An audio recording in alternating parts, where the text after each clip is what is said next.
Hi everyone and welcome to my channel Anita शिक्षा।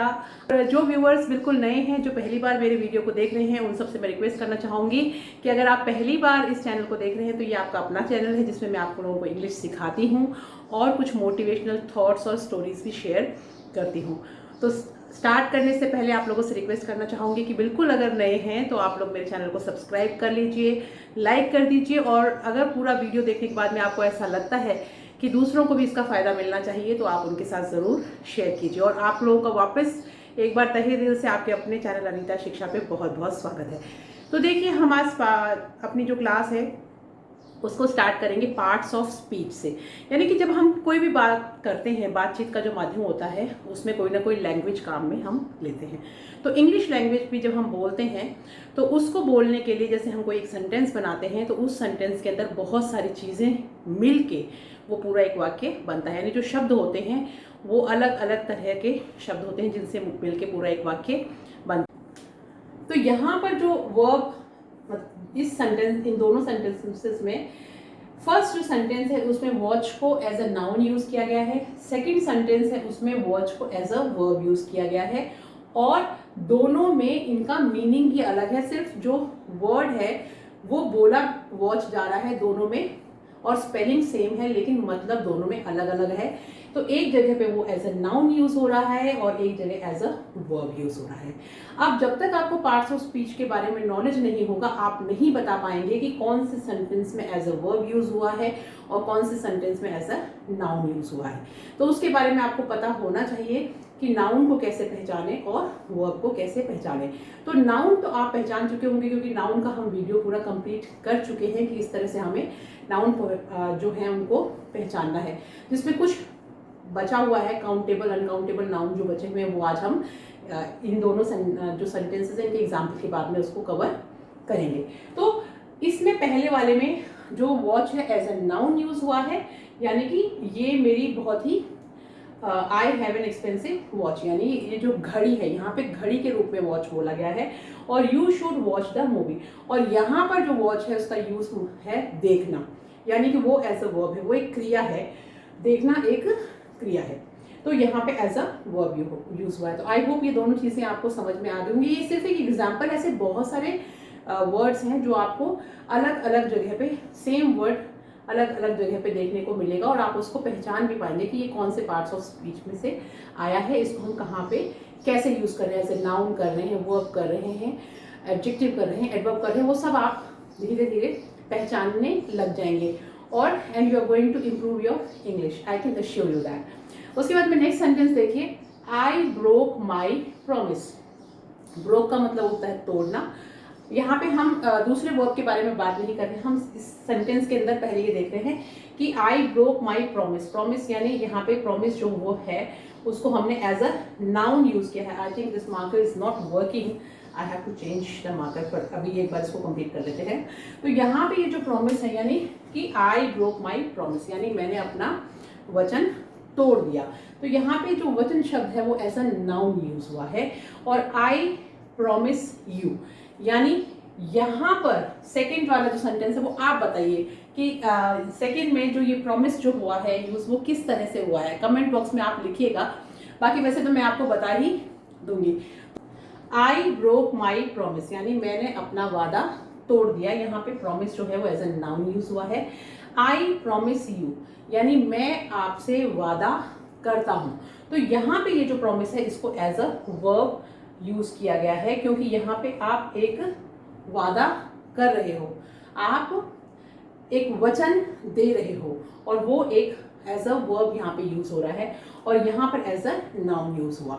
तो ये दो एग्जाम्पल सिर्फ आप लोगों को ये क्लियर करने के लिए, समझाने के लिए मैंने लिखे कि मैं आपको ये बता सकूं कि why we are studying parts of speech and I am paying emphasis on all the parts of speech like noun, pronoun, everything is important, but you should know them deeply so that you can find out that in a sentence which one is noun, which is a verb, which is an adjective, an adverb, everything you are going to recognize. तो चलिए अब आगे चलते हैं।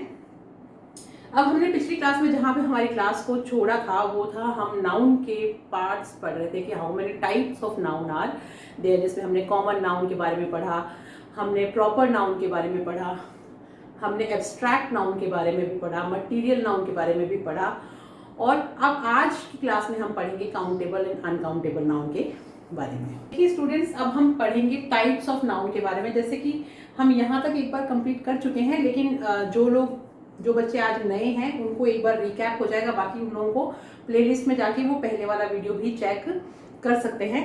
तो types of noun में आपको mainly basically 7 types of noun जो हैं वो आपको पता होने चाहिए। जैसे फर्स्ट आपका है कॉमन नाउन। कॉमन नाउन का मतलब क्या होता है कि जो जातिवाचक संज्ञा है, जिससे कि हम पूरी एक जाति के बारे में बताते हैं।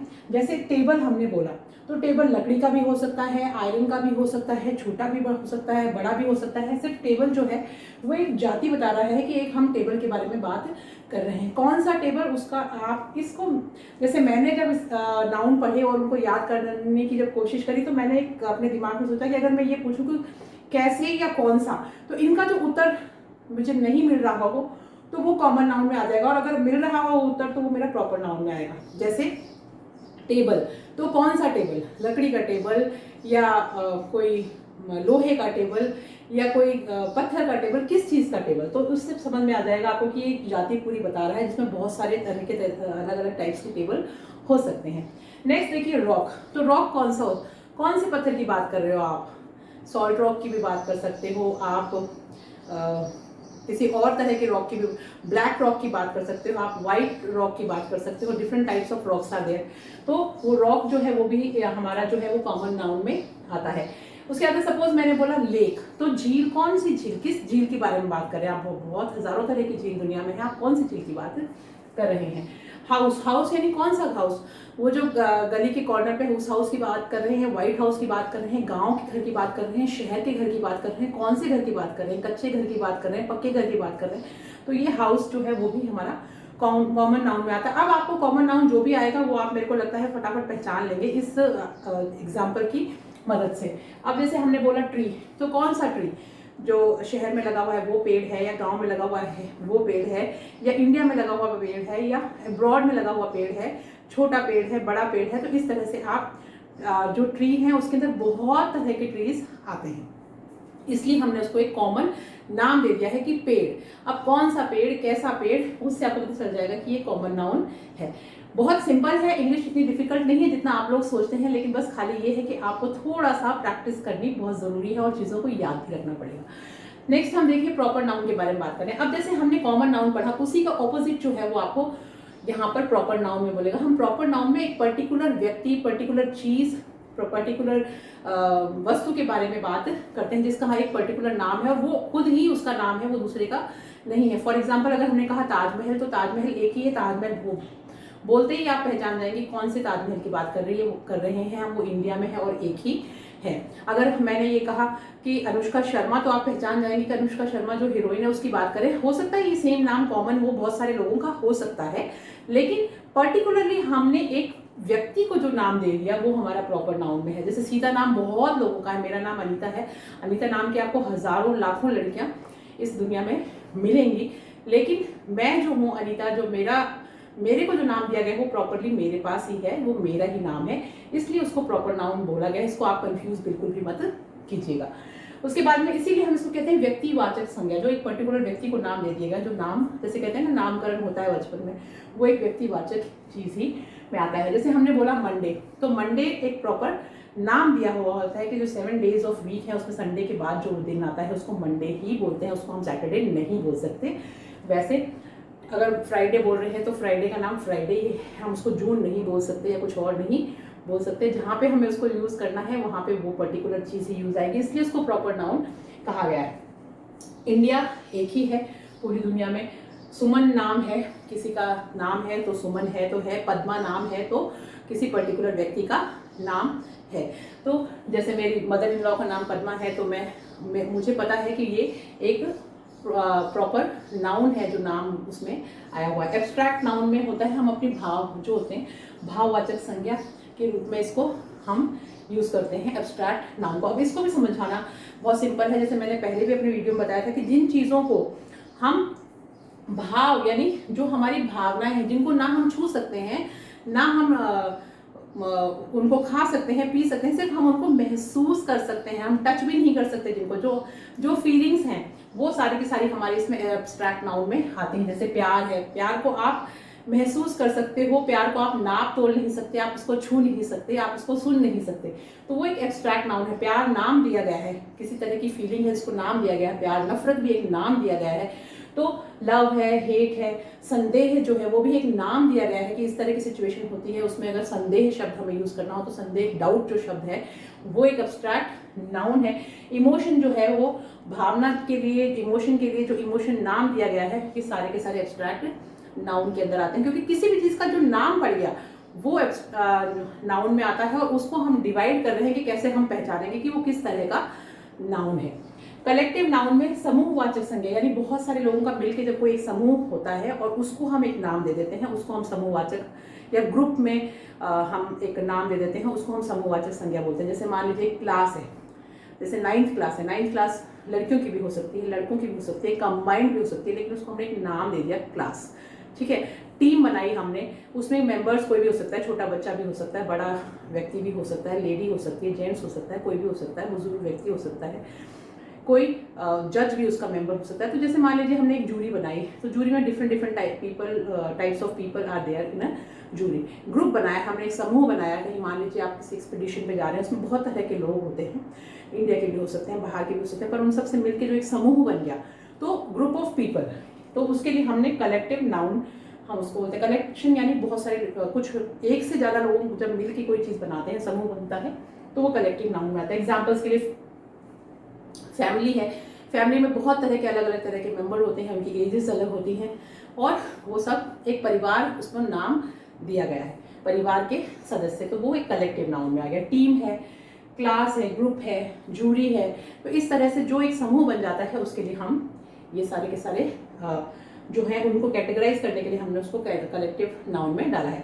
मटीरियल नाउन क्या होता है? द्रव्यवाचक संज्ञा, जिनसे कोई अन्य वस्तु बनाई जा सके, जो मटीरियल है, वस्तु बनाई जा सके जिससे एक प्रॉपर, वो सारे के सारे हमारे मटीरियल नाउन में आते हैं। जैसे सिल्वर हो गया, सिल्वर से आप बहुत सारे अलग अलग टाइप की चीजें बना सकते हैं, वो एक धातु भी है, तो जितने भी धातु हैं वो सारे के सारे मटीरियल नाउन में आएंगे।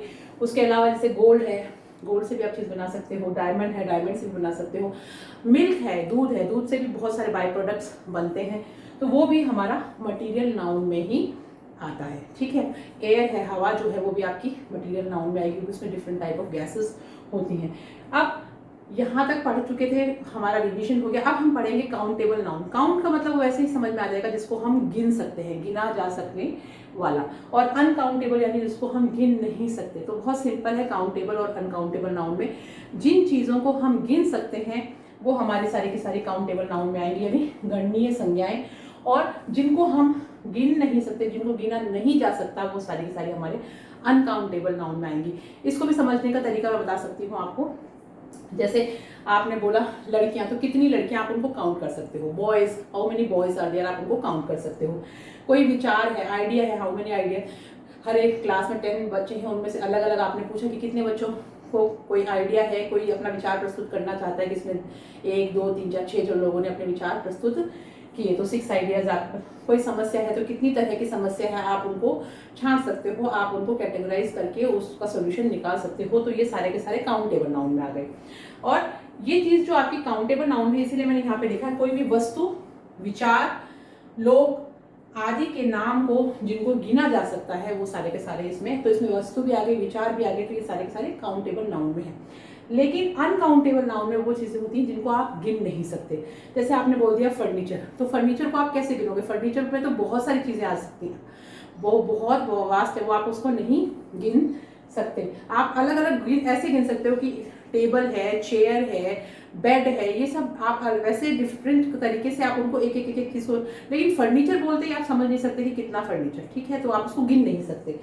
फिर ज्वेलरी जो है, ज्वेलरी भी जो है वो बहुत सारी है, आप उसको गिन नहीं सकते, लेकिन आप डायमंड ज्वेलरी है, सिल्वर ज्वेलरी है, गोल्ड ज्वेलरी है, वो डिफरेंट आइटम्स बने हुए हैं, उनको आप काउंट कर सकते हो, लेकिन प्रॉपर ज्वेलरी को आप काउंट नहीं कर सकते, वो अनकाउंटेबल नाउन में आता है। बाल हैं आपके, आप एक एक बाल को गिन नहीं सकते, आपको ये नहीं पता कि आपके सिर में कितने बाल हैं, आप एक एक बाल को नहीं गिन सकते, इट इज इम्पॉसिबल, इसलिए अनकाउंटेबल नाउन में आया। चावल है, राइस है, यानी आपको अगर 1 किलो चावल दे दिया जाए और पूछा जाए कि इसको आप गिन के बताइए, तो it is not possible to count each and every rice, क्योंकि कोई ज़रूरी नहीं है कि 1 kg राइस में आपने गिन के बता दिया कि इतने चावल के दाने, ऐसा नहीं होता। चीनी है जिसको आप गिन नहीं सकते, छोटे छोटे दाने होते हैं उसके, तो वो सारी की सारी चीज़ें अनकाउंटेबल नाउन में आती है। लिक्विड पदार्थ होते हैं, जैसे मान लीजिए एक बॉटल है, उसमें मिल्क है, तो आप मिल्क जो है उसको क्या करोगे, आप उस मिल्क को काउंट नहीं कर सकते because it is a liquid, तो आप उसको गिन नहीं सकते हो। कोई भी तरल पदार्थ है उसको भी आप काउंट नहीं कर सकते, वो भी अनकाउंटेबल नाउन में आया। हाँ, आप ये कह सकते हो 5 बॉटल्स ऑफ मिल्क, तो वो बॉटल्स हैं जिनको आप काउंट कर रहे हो, लेकिन उसके अंदर जो मिल्क है उसको आप काउंट नहीं कर पा रहे हो, तो मिल्क अनकाउंटेबल है, बॉटल्स काउंटेबल है। तो इस तरह से आपको इसको समझना पड़ेगा। तो आई होप ये आपको आज जो नाउन जो चैप्टर है वो आपका एकदम क्लियर हो चुका होगा, विद एग्जांपल्स आप कर पाएंगे।